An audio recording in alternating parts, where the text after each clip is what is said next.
Assalamualaikum warahmatullahi wabarakatuh. Perkenalkan, nama saya Husnul Fatima, NIM 200222204, Prodi Administrasi Publik, Universitas Muhammadiyah Sinjai. Pada kesempatan kali ini saya akan memaparkan materi yang berjudul Hambatan-hambatan dalam Perencanaan Pembangunan Daerah. Pertama yaitu sumber kegagalan dalam perencanaan pembangunan daerah. Perencanaan tidak tepat, perencanaan mungkin baik tetapi pelaksanaannya tidak seperti seharusnya. Paradigma perencanaan yang tidak sesuai dengan kondisi dan perkembangan peraturan yang terlalu rigid. Hambatan dalam perencanaan pembangunan daerah. Yang pertama, hambatan ekstern. Yang kedua, hambatan pelaksanaan jarang yang mandiri. Yang ketiga, waktu dan sumber daya. Yang keempat, jarang ada kondisi terjadi komunikasi dan koordinasi yang sempurna, proses perencanaan, program kegiatan terpisah, dan penganggaran. Yang kelima, kebijaksanaan yang tidak didasarkan pada landasan pemikiran teoritis yang kuat tentang hubungan sebab akibat antara kebijakan dan hasil yang akan dicapai.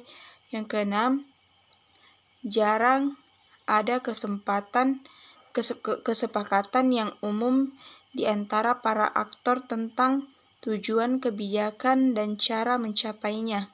Kesalahan pembangunan daerah. Yang pertama, pembangunan ekonomi,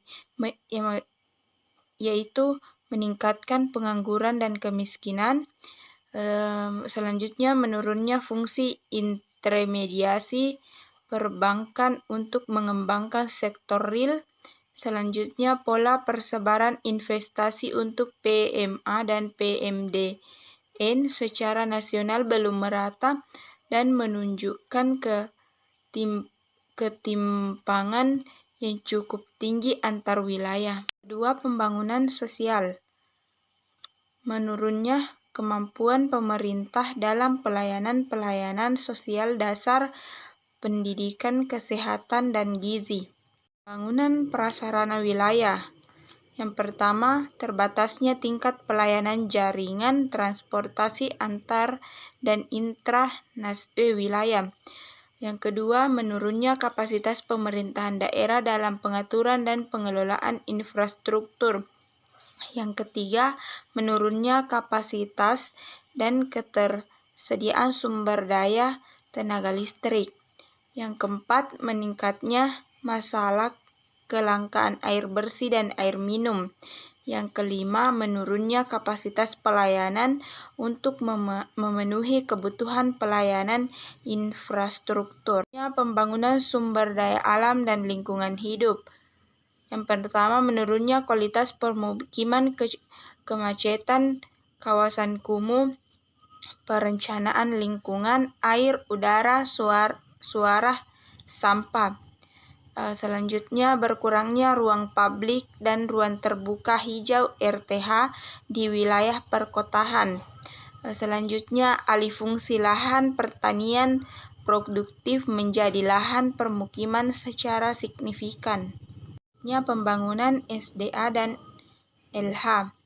Yang pertama, meningkatnya urbanisasi dan aglomerasi perekonomian. Yang kedua, rencana tata ruang wilayah belum sepenuhnya menjadi acuan dalam pemanfaatan ruang fokus hanya pada perencanaan. Yang ketiga, penurunan luas kawasan hutan tropis dan kawasan resapan air serta meningkatnya das kritis. Yang keempat, kejadian bencana alam gempa, banjir, dan longsor yang frekuensinya meningkat dan dampaknya semakin meluas, terutama pada kawasan yang berfungsi lindung. Permasalahan khusus. Yang pertama, lemahnya daya saing investasi. Yang kedua, pembangunan daerah tertinggi belum ditangani secara terpadu antar sektor, antar pemerintah, masyarakat, dan dan dunia usaha. Selanjutnya, pemekaran daerah yang belum mampu menyejahterakan masyarakat. Selanjutnya, rendahnya proses pembangunan dan penguatan stabilitas keamanan di daerah perbatasan negara. Faktor-faktor penghambat pada proses pembangunan yaitu perkembangan penduduk dan tingkat pendidikan yang rendah, perekonomian yang bersifat dualistik, tingkat pembentukan modal yang rendah, struktur ekspor berupa bahan mentah. Hambatan dalam pembangunan di pedesaan. Dalam pembangunan di wilayah pedesaan akan menghadapi banyak kendala, antara lain yaitu kurang berkembangnya kehidupan masyarakat pedesaan karena terbatasnya akses masyarakat pedesaan terutama kaum perempuan. Itulah yang dapat sempat saya sampaikan. Lebih dan kurangnya mohon dimaafkan. Saya akhiri dengan ucapan lillahi fi sabilil haq fastabiqul khairat. Assalamualaikum warahmatullahi wabarakatuh.